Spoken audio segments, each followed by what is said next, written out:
Mr. Hearing Officer, Board Member Schappell will take the witness stand now. Very good. Would you state your full name and spell it for the court reporter, please, sir? First name is Bill, B-I-L-L. Second last name is Schappell, S-C-H-A-P-P-E-L-L. And what is your job, sir? My job currently is a Shasta County Supervisor for District 4. Why don't you go ahead, just as did Member Watkins, and say what you've got to say, sir. Just a few things, okay. I mean, I don't know how pertinent it's going to be to our case, but like I said earlier, I had 20 years in the automotive industry. Started off as an auto mechanic, ended up service manager, GM one of the dealerships. Kind of got disillusioned with that, and I ended up teaching at a community college where I started.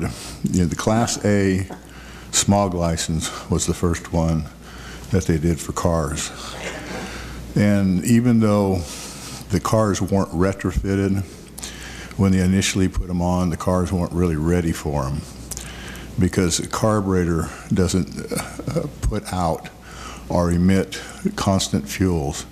So the fuels and the air ratios change, and it would affect the effectiveness of the catalytic converter, basically.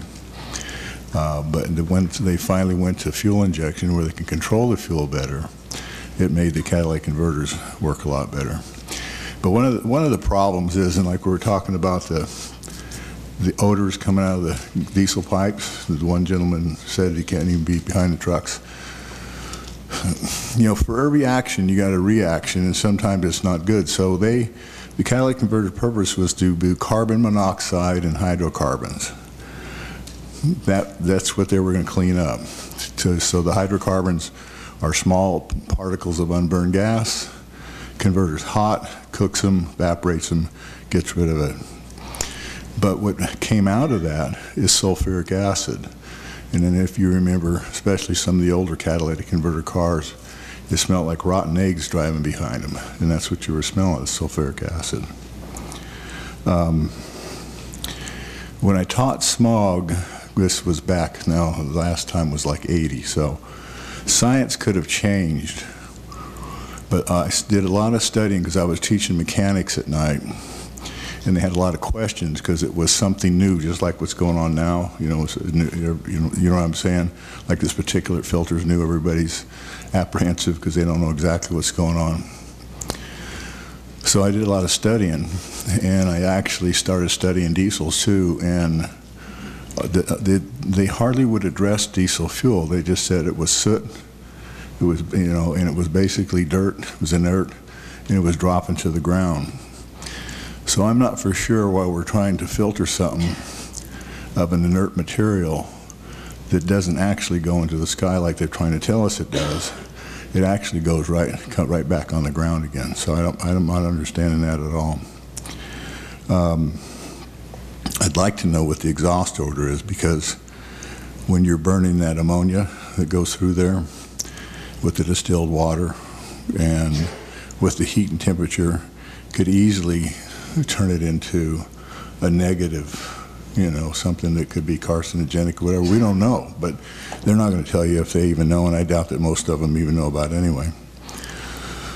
But one of the problems is that we've talked about trucks that have got caught on fire, but there's also an overheating condition with a particular filter that the sensors sense too much heat, they shut the motor down. They could be shut down on the freeway. One was shut down at the Collicott Tunnel that goes between Moraga and Berkeley. And when they shut down, they're done.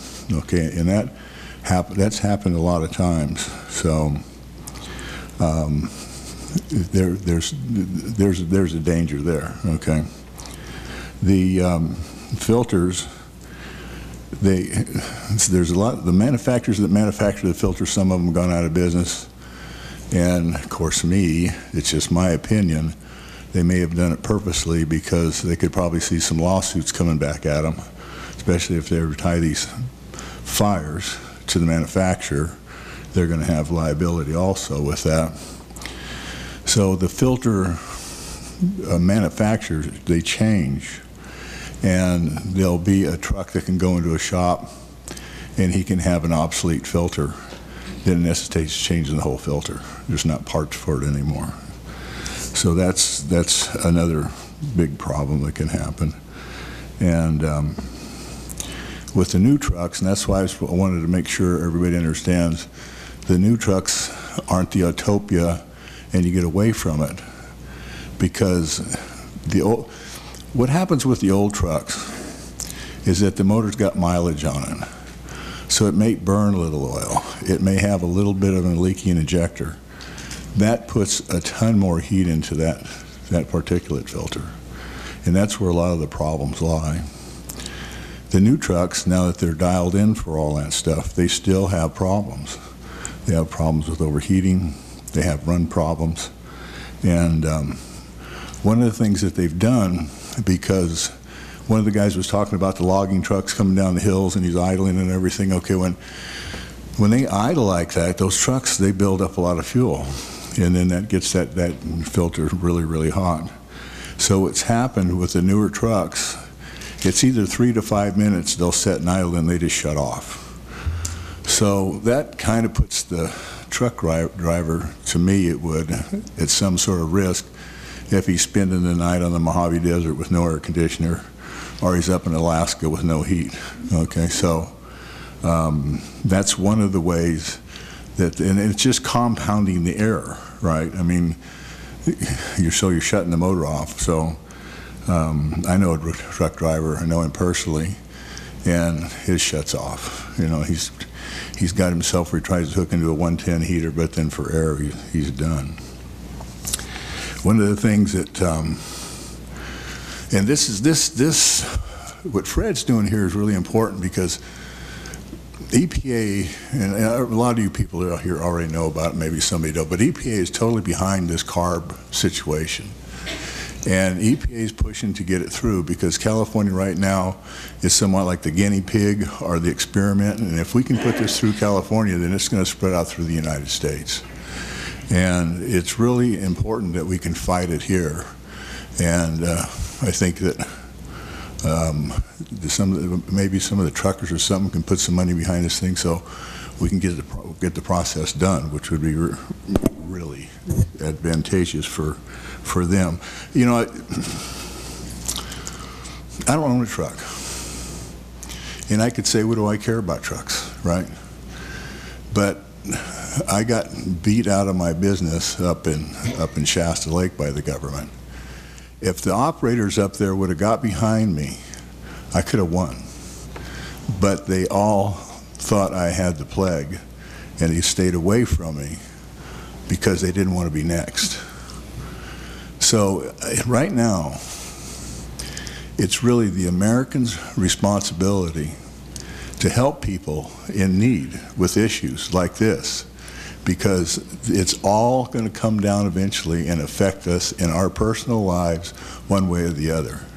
Because this is just part of the plan. It's a small percentage of the total plan, the total thing was what they're trying to do. And